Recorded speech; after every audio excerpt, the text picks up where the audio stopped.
صار وصال نعطي صبرا نأخذ أجرا والله يرانا ويسمعنا نذكر زلا نوصل. السلام عليكم، ازيكم؟ عاملين ايه؟ يا رب تكونوا بخير وفي احسن حال دايما يا رب. معاكم قناة اكلة بسيطة في مطبخي. قبل ما نبدأ الفيديو ما تنسيش تعملي لي لايك وتشتركي في القناة وتفعلي زر الجرس عشان يوصلك كل جديد. هنعمل بقى مع بعض النهاردة مشويات. هنعمل لحمة مشوية بصوص البصل كده، ولحمة بالوايت صوص. تمام، طبعا كل حاجة هنشوف طريقتها دلوقتي. ومعايا كمان بانيه مشوي. السلطات ديت هنزلها لكم في حلقة لوحدها عشان الفيديو بس ما يكونش طويل. ومعايا كمان كفتة مشوية. يلا بينا نشوف كل طريقة هتتعمل ازاي ونقول بسم الله. اول حاجة بقى معايا اللحوم بتاعتي ايه. معايا لحمة مفرومة، تمام، ومعايا كمان لحمة بفتيك متقطعة شرايح كده للشوي، ومعايا لحمة مقطعاها قطع صغيرة، ومعايا كمان بانيه. ايه ده الكميات الكتير اللي انت هتعمليها؟ انت عازمه حد؟ لا، انا معزومه عند ماما وبابا، ربنا يخليهم لينا يا رب ويطول لنا في عمرهم. فقلت لها لا، انا اللي هاجي واعمل الاكل عشان اصوره، علشان بجد الاكله دي انا بحبها جدا. وفي اللمه كمان بتاكل وبتبقى جميله، وفعلا لو جربتوها في عزايم او حاجه هتعجبكم قوي، والناس كمان بتتبسط منها. يلا بقى نرجع نشوف هنعمل ايه. انا جبت البصل، بدأت اصفيه من المية بتاعته خالص. تمام، هنزل منه المية زي ما انتوا شايفين كده، بعصره جامد. ليه؟ علشان لما اجي اعمل الكفتة ما تبقاش مفرولة مني، عشان كده بشيل المية خالص من البصل. ومية البصل دي انا مش هرميها، انا هحتاجها برضو في تتبيلات تانية. حطيت كده كمية من البصل، هقلبها في اللحمة كويس قوي. تمام، اشوفها محتاجة معايا بصل تاني ولا لا. وبرضو البصل في اللحمة المفرومة وكده ما تكترهوش قوي علشان ما يبقاش باين زيادة عن اللزوم. هنبدأ بقى ايه، نحط البهارات بتاعتي. احط فلفل اسود، تمام، وبعدين هحط ملح. طبعا انا عاملة كمية لحمة فمش هقدر اقولك الفلفل الاسود قد ايه، حسب الكمية اللي انت هتعمليها، والملح كمان. وحطيت كمان معلقة كبيرة من بهارات الكفتة. بجد اول ما حطيتها وبدأت اقلب، الريحة تحفة تحفة تحفة. اعطيتها ريحة كده جميلة قوي. تمام، طبعا التتبيلات دي انا كنت بعملها قبليها بيوم.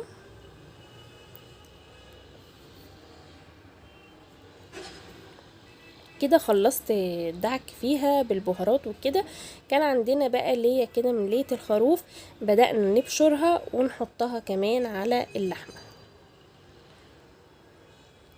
اللي مش بيحب اللية او حاجة ما يحطهاش، بس هي بتدي نكهة، مش هتبان معاكي خالص ولا هتبان في الاكل، هي بس بتدي طعم كده جميل قوي. كده خلصناها، هنبدأ نغطيها وندخلها التلاجة. يلا بينا على الطريقة التانية. جينا بقى للحمة البفتيك. برضو معايا البصل المطحون بتاعي، هنزل منه بشوية كده. طبعا ده بميته عادي، مش هصفيها ولا حاجة. تمام، شوفوا برضو كده محتاج بصل قد ايه. المية بقى اللي احنا عصرناها من البصل التاني هنبدأ ننزلها كلها. طبعا هتدي نكهة تحفة قوي قوي قوي. ما استكفتش بالبصل بس، لا، ونزلت المية بتاعته كمان. طبعا الحاجات دي لما بتقعد قبلها بيوم في التتبيلة بتبقى حلوة جدا غير لما بتعمليها وقتي. تمام، هبدأ انزل بالبهارات. برضو هننزل فلفل اسود. طبعا اللحوم بتحب الفلفل الاسود قوي، بس انا ما كترتش طبعا عشان ما يحميش الاكل، ومعانا طبعا اطفال. وكمان هنحط ملح.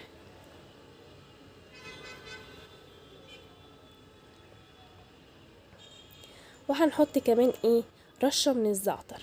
الزعتر من البهارات اللي بتبقى حلوة، وبتدي كمان نكهة جميلة. يعني اي حاجة ممكن تحطي فيها زعتر هيديكي نكهة حلوة قوي.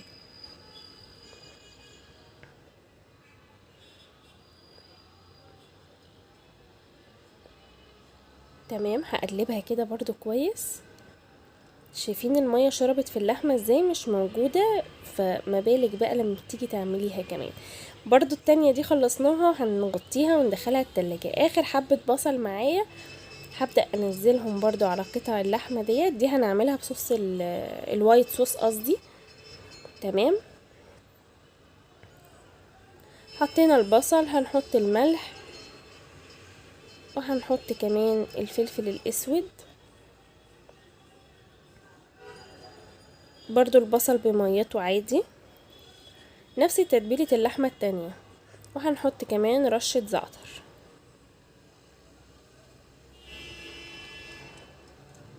وهنبدأ نقلبها.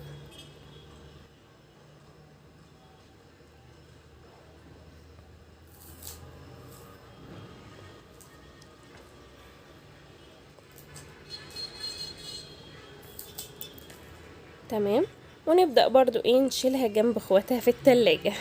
هنعمل بقى دلوقتي هنعمل البانيه انا غسلاه كويس، نقعاه في ميه وخل وليمون وشويه ملح كده ربع ساعه. بعدين غسلته، بعدين هعمل له التتبيله بقى عباره عن هنحط شويه من الملح، مش هكتر في الملح عشان لسه هحط دبس رمان، فالدبس رمان زي ما قلتلكوا بيملح برضو الحاجه معايا. وهحط كمان فلفل اسود،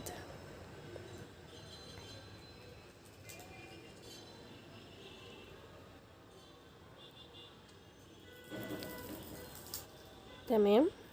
وهنحط كده حوالي ربع معلقة سكر، طبعا السكر بيسهل في السوا معايا وبيدي طعم جميل جدا للبانيه. وهحط كمان بودرة بصل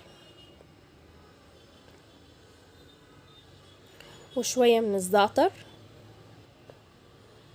جربوا يا جماعة الزعتر في اكلكم وشوفوا النكهة بتاعته بتبقى عاملة ازاي. وكمان شوية من البابريكا.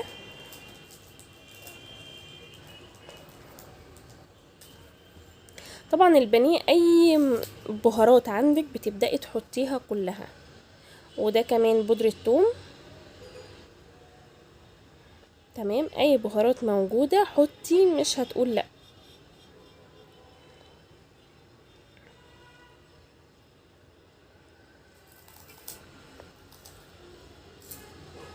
تمام كده. وهنحط كمان كزبرة ناشفة، كزبرة كمان من الحاجات الجميلة. وهحط بقى معلقة كده من معجون الصلصة. جيت بقى للدبس الرمان والصويا صوص. اول حاجة هنزل بيها الصويا صوص، وانتي بتشتري صويا صوص هاتيه الغامق مش الفاتح. تمام، وهنزل كمان بدبس الرمان. طبعا انا بنزل بالوام كده، انا عارفه بنزل بقد ايه، بس انا كنت عامله لكم البانيه قبل كده وقايله لكم المقادير كلها بتنزلي بقد ايه على قد ايه وكده. تمام. الكميه اللي معايا دي حوالي 2.5 كيلو، فانا طبعا بحط بهارات كتير عشان تبقى باينه فيها وكده. وكمان احنا نزلنا بالليمون، معلش عشان كنت بتكلم. تمام، هنقلبها بقى كويس قوي عشان كل البهارات تبقى موجودة فيها كلها. وطبعا ما ينفعش اعمل بمعلقة ولا حاجة عشان دي كميات، فلازم بايدي. قلب قلب كويس. وكمان البانيه خلصناها، ويلا بينا جنب اخواتها. تمام، يلا بينا بقى على تاني يوم. جينا بقى تاني يوم مع الشمس الجميلة والجو الحلو، هنبدأ بقى نعمل اكلنا. هنعمل بقى؟ جبت طاسة حطيت فيها كده شوية من الزيت، وهبدأ انزل اللحمة هديها كده زي صدمة تغير لونها بس، وهبدأ اطلعها. يعني ولا هتنزل مية ولا حاجة، مش هتاخد سوا كامل، بتاخد بس صدمة معايا. تمام، طبعا ادخل الزيت كده جوه شوية عشان يبقى موجود في اللحمة، عشان غالبا البوتاجاز جاي لقدام كده، فعشان كده الزيت بيقف لقدام.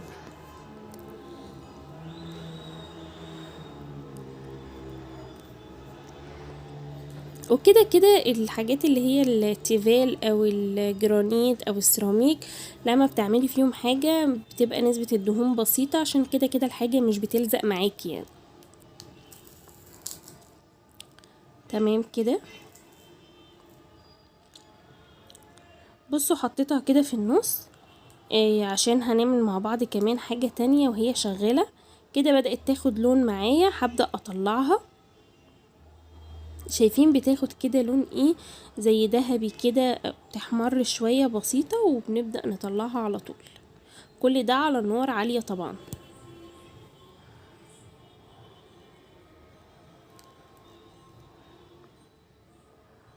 هنبدأ ننزل بلحمة تاني.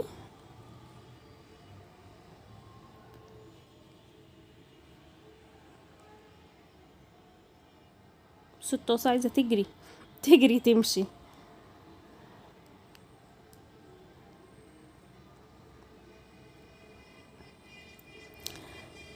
برضو الطاسة التانية هبدأ اقلب منها اهي. شايفين اللون؟ طبعا انا سايبه لكم كل حاجة عشان تبقوا ايه ماشيين معايا خطوة بخطوة.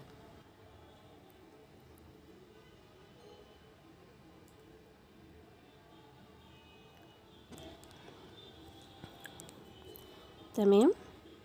هنبدأ بقى ايه وهي عبال ما تستوي كده معايا، اروح للطريقة التانية بتاعت اللحمة. حطيت برضو شوية زيت في الحلة، وهبدأ انزل باللحمة دي. بس اللحمة دي بقى ايه هتستوي منها فيها، يعني ايه؟ يعني مش هحط لها اي سوائل ولا اي حاجة من السوائل، هي هتنزل المية بتاعتها وهتستوي منها فيها. هديها بس كده تشويحة لحد ما تغير لونها، بعد كده ممكن اوطي عليها وهي فيها ميتها وتستوي. برضو ايه كل ده هتشوفوه معايا. هنبدأ نطلع اللي في الطاسة بقى. بصوا كمان انا رحت غسلت الطاسة علشان ايه بدأت تغير لونها كده، فعشان ما تبوظليش اللحمة بتاعتي. اللحمة دي بقى بدأت انزل كده حتة من اللي هي زي ما انتوا شايفينها. هتدي بقى نكهة جميلة قوي معايا. بقى معايا صوص كده من البصل ومية البصل والبهارات، هبدأ انزلها على اللحمة، مش هرمي حاجة خالص. هيدي بقى معايا ايه اخر جمال يعني. دعكت شوية فلفل اسود بملح كده في بصلة مطحونة في الكبة، ونزلت منها شوية هنا، بس ما كنتش بصور للأسف. هيقع مني كام غلطة كده معلش في التصوير، يعني الواحد بيبقى برضو الحاجات كتير وبتبقى استعملي كذا حاجة ويطلع الحاجة معاكي مظبوطة. معايا بقى بصل كده ايه جوانح، هبدأ انزله في نفس الطاسة بتاعت اللحمة، اشوحه كده تشويحتين يدبل معايا، بس حاجة بسيطة. بصوا اللحمة اللي هنا دي بدأت تنزل في المية بتاعتها ازاي. انا ما حطيتش اي سوائل فيها، هحط بس كده ايه لورا وهقلبها معاها. اهي شايفين المية. هبدأ اوطي عليها واغطيها واسيبها تستوي.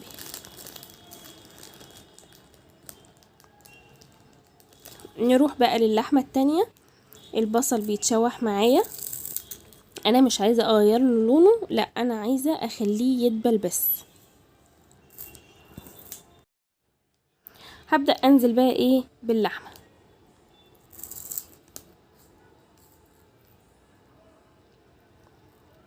تمام. طبعا لو قعدنا نعمل واحدة واحدة هنقعد لبكرة، فايه ننزلها كده على بعضها واقلب بقى. اجيب البصل من تحت كده على اللحمة من فوق.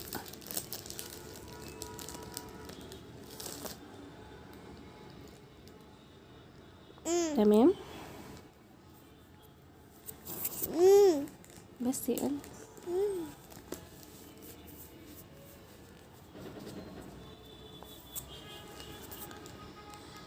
هبدأ بقى ايه انزل لها برضو ورق لورا واقلبه معاها كده، وبعدين هنضيف حوالي ربع كوباية من المية وهوطي عليها وهسيبها تستوي خالص معايا. تمام. وكده نبقى خلصنا من النوعين بتوع اللحمة. هنروح بقى دلوقتي ايه للبانيه. جبت بقى الجريلا بتاعتي، حطيت فيها شوية من الزيت وهبدأ انزل بالبانيه. سواء بقى عندك شواية عايزة تشوي عليها البانيه اشوي، عندك طاسة تيفال جرانيت اي نوع عايزة تشوي عليها البانيه اشوي، عندك جريلا عايزة تشوي عليها اشوي، براحتك المتاح عندك اعملي فيه.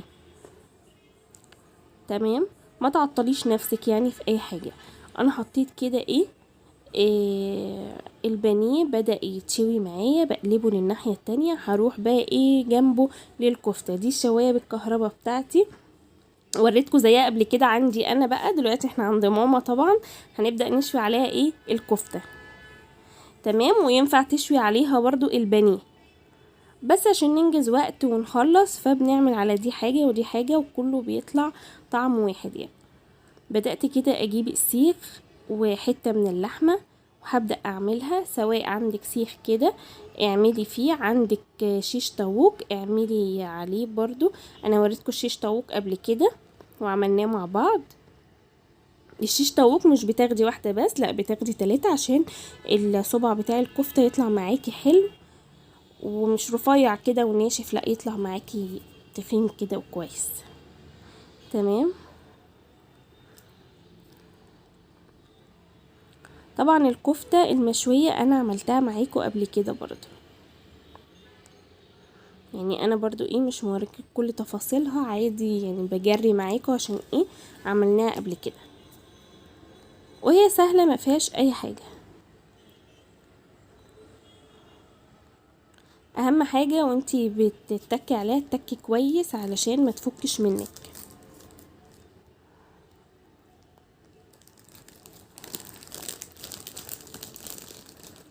تمام، نعمل بقى باقي الكمية كده ونروح نشوف البانيه حصل معاها ايه. البانيه كده اهي اتشوت معايا، هبدأ اطلعها كده اتشوت استوت خلاص، مش هعمل فيها اي حاجة تاني.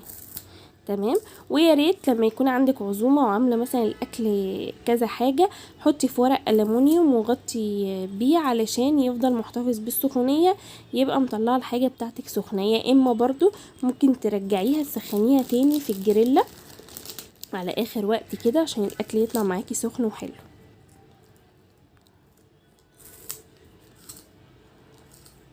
طبعا اللغوشه اللي جنبي ده انس باشا. تمام،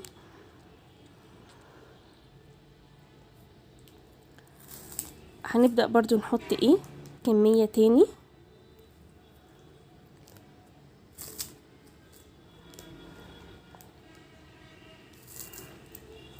فار بيقرقط جنبي. تمام، وتاني واحدة كمان اتشوت معايا يعني. بس الجريلا بتاعتي بدأت تغمق كده معايا. هقوم عاملة في النص، هقوم اخداها غسلاها كويس وهبدأ اكمل فيها تاني. طبعا هي لما بتغمق معاكي بتطلعلك كده زي سواد في اللحمة. تمام، فممكن تحرقلك فيها شوية، فلا احنا نشتغل على النظافة احسن. حبيت بس اوريكم النقطة ديت. بعدين نروح للكفتة كده هنسيبها تتشوي خلاص. وكمان اللحمة صوص البصل خلصت معايا، شايفين تاخدوا حتة. جميلة قوي ما شاء الله. وكمان اللي هنعملها بالوايت صوص خلصت كله استوى معايا، وكمان البانيه برضو وريتهولكوا خلاص. تمام، هنعمل بقى الوايت صوص بتاع اللحمة دي اخر حاجة هنعملها. هنجيب معلقة من السمنة وهنسيبها تسخن، وبعدين هنجيب معلقة من الدقيق ونحمرها شوية مع السمنة يعني.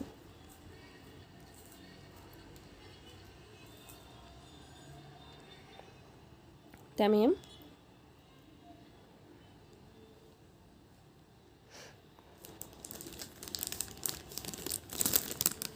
في فور بياكل جنبي معلش، مشرفنا النهارده.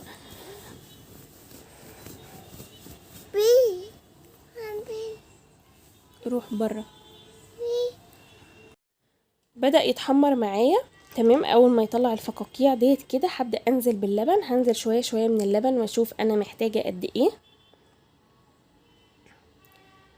بجد يا جماعه الاكل ده في العزايم بيبقى حلو قوي وخفيف وبيأكل كمان.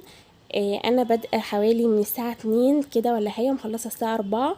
وكمان عامله سلطات بس هنزلها في حلقه تانية، فمش بياخد وقت كتير وبيبقى احلى العزايم، يعني هو من احب الاكل على قلبي بصراحه. كده نزلت شويه شويه من اللبن، بدات تتقل معايا اهي. هبدا انزل لبن تاني، انزل واقلب على طول عشان ما يحصلش تكتلات معايا. تمام، انا عايزاها تبقى كريمي كده وما فيهاش اي حاجه. وكمان لو عندك حته قشطه او كريمه حطي كده تكون خلصت معايا. هبدا انزل بشويه من اللحمه، هعمل شويه في الوايت صوص وشويه هسيبهم ساده، اللي حابب من ده ماشي، اللي حابب من ده ماشي.